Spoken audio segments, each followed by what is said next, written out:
શિક્ષણ જગતને કલંકિત કરતી એક અત્યંત ગંભીર અને આઘાતજનક ઘટના બોટાદ શહેરમાં પ્રકાશમાં આવી છે.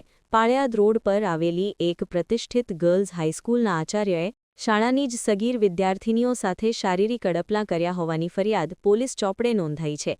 આટલું જ નહીં, જ્યારે પીડિતના પિતા ન્યાય માંગવા ગયા ત્યારે આચાર્યએ જ્ઞાતિ વિષયક અપમાનિત કરી ગંભીર ગુનો આચર્યો હોવાનું સામે આવ્યું છે.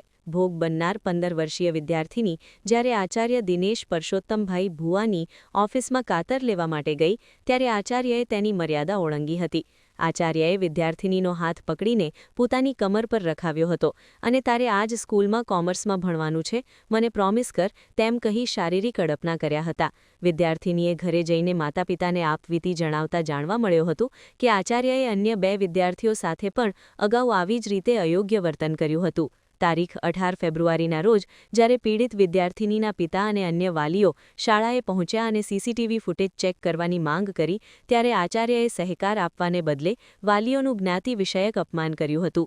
આચાર્યએ ઉદ્ધત ભાષામાં કહ્યું કે આ જ કારણથી અમે તમારા જેવા લોકોને શાળામાં એડમિશન આપતા નથી. ત્યારબાદ વાલીઓએ પોલીસની મદદ લેતા સમગ્ર મામલો થાળે પડ્યો હતો. બોટાદ ટાઉન પોલીસે આ મામલે તાત્કાલિક કાર્યવાહી હાથ ધરી છે.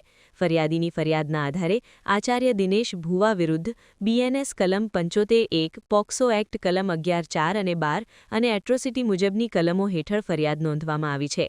આ કેસની વધુ તપાસ ડીવાયએસપીને સોંપવામાં આવી છે. શૈક્ષણિક સંસ્થામાં બનેલી આ ઘટનાને પગલે સમગ્ર બોટાદ જિલ્લામાં ભારે રોષ જોવા મળી રહ્યો છે અને વાલીઓ આરોપી આચાર્ય સામે કડકમાં કડક પગલાંની માંગ કરી રહ્યા છે. હાલ તો આ કલંકિત ઘટનાને લઈને શિક્ષણ જગતમાં હાહાકાર મચી ગયો છે. આચાર્ય કક્ષાના વ્યક્તિ શાળામાં વિદ્યાર્થીની સાથે આ પ્રકારની અસભ્ય વર્તન કરે તે કેટલી હદે યોગ્ય કહેવાય તેને લઈને સમગ્ર બોટાદ જિલ્લાના લોકો આ આચાર્ય સામે ફિટકાર વરસાવી રહ્યા છે. રિપોર્ટર વિપુલ લુહાર, બોટાદ.